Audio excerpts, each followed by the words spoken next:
Let me ask you this.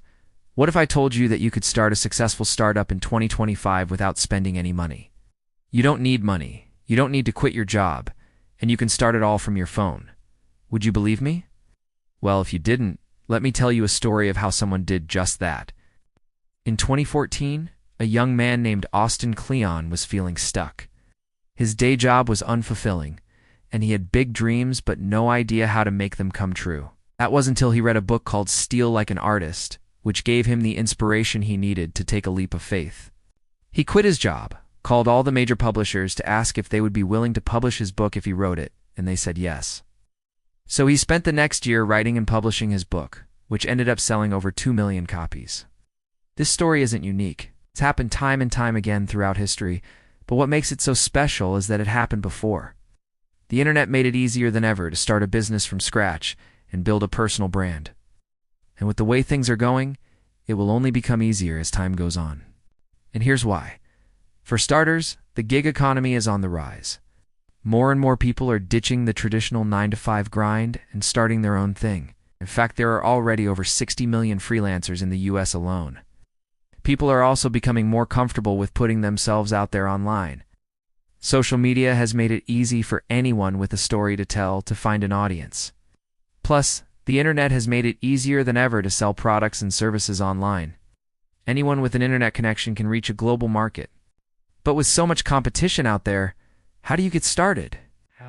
How do you stand out from the crowd and actually make a name for yourself? Fear not, my friends.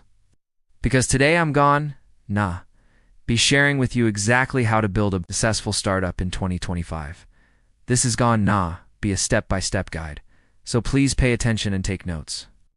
By the end of this video, you will have everything you need to start your own business. Let's get right into it. 1. Identify a problem worth solving. Every great business starts with a problem. When Airbnb was founded, founders couldn't find anywhere to stay that wasn't either too expensive or too far from where they wanted to be. Uber was founded when Travis Kalanick couldn't get a cab to pick him up.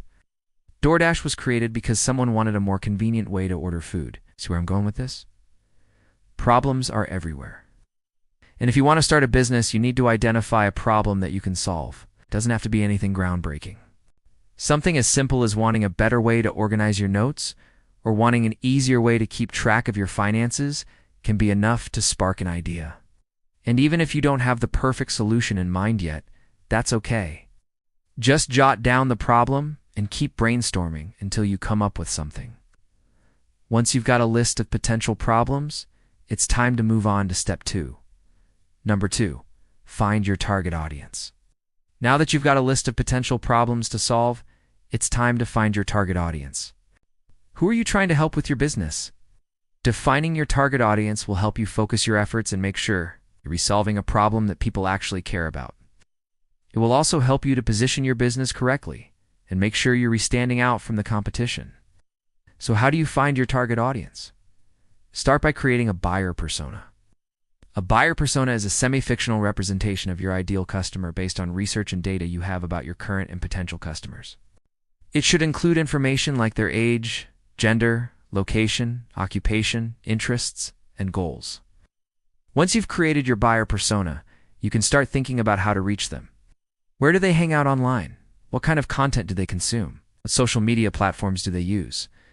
The more you learn about your target audience, the better you'll be able to tailor your business to meet their needs. 3. Validate your business idea. Now that you know what problem you're solving and who you're solving it for, it's time to validate your business idea. This is a crucial step because it will help you avoid wasting time and money on an idea that no one wants. There are a few different ways to validate your business idea. One way is to conduct market research. This could involve surveys, interviews, or focus groups with potential customers. You can also look at industry reports and trends to get a sense of whether or not there is demand for your product or service. You can also validate your business idea by testing the market. This could involve creating a minimum viable product or service and getting feedback from real users.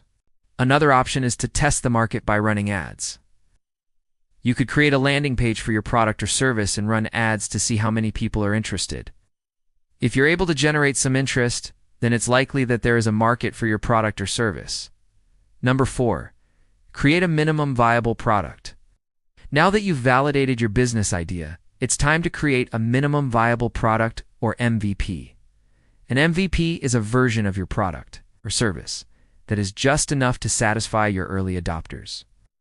It doesn't have to be perfect, but it does need to be functional.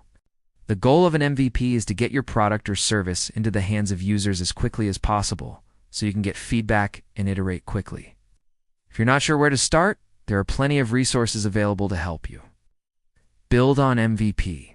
There are tons of online courses and tutorials that can teach you the basics of web development or app development. Or you could hire a freelancer to help you get started. Once you've created your MVP, it's time to move on to step Number 5. Test and iterate. Now that you've created your MVP, it's time to test it out. Give it to a few friends or family members to try and get their feedback. What do they like about it? What do they dislike about it? Is there anything they would change? Once you've got their feedback, take it and use it to improve your product or service. This is an iterative process, which means you'll repeat it over and over again. As you get more and more feedback, your product or service will become more and more refined. There are 3 types of feedback you should always be looking for. Usability feedback, which tells you how easy or difficult your product is to use. Desirability feedback, which tells you whether or not people actually want your product. And viability feedback, which tells you whether or not your product is feasible to build. Once you've got all 3 types of feedback, you'll be able to make informed decisions about how to improve your product or service. Number 6. Choose a business model. There are many different ways to make money in business. You need to choose a business model that works for you and your business. Some common business models include selling products online, selling services online, affiliate marketing, content marketing, and social media marketing. Once you've chosen a business model, it's time to move on to step number 7. Number 7. Build your brand. Your brand is what sets you apart from the competition. It's what people will use to remember you by. When they think of your business, they should think of your brand. And your brand is made up of 3 key components: your name, your logo, and your messaging. Your name should be memorable and easy to spell. Your logo should be simple and recognizable. And your messaging should be clear and concise. Once you've built your brand, it's time to move on to step number 8. No, 8. Get the word out. Now that you've built your brand, it's time to get the word out. Let people know about your business and what you have to offer. The best ways to do this are through social media, content marketing, and email marketing. Social media is a great way to reach a large audience quickly. Content marketing lets you establish yourself as an expert in your field, and email marketing is a great way to stay connected with potential and current customers. Once you've gotten the word out, it's time to move on to step 9. Number 9. Provide excellent customer service. Providing excellent customer service is one of the best ways to ensure that your business succeeds. When customers have a positive experience with your business, they're more likely to come back and do business with you again. They may also recommend your business to their friends and family.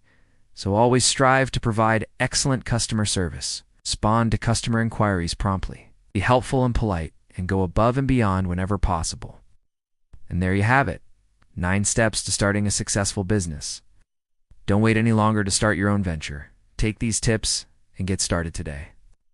If you enjoyed this video, be sure to share it with your friends and family.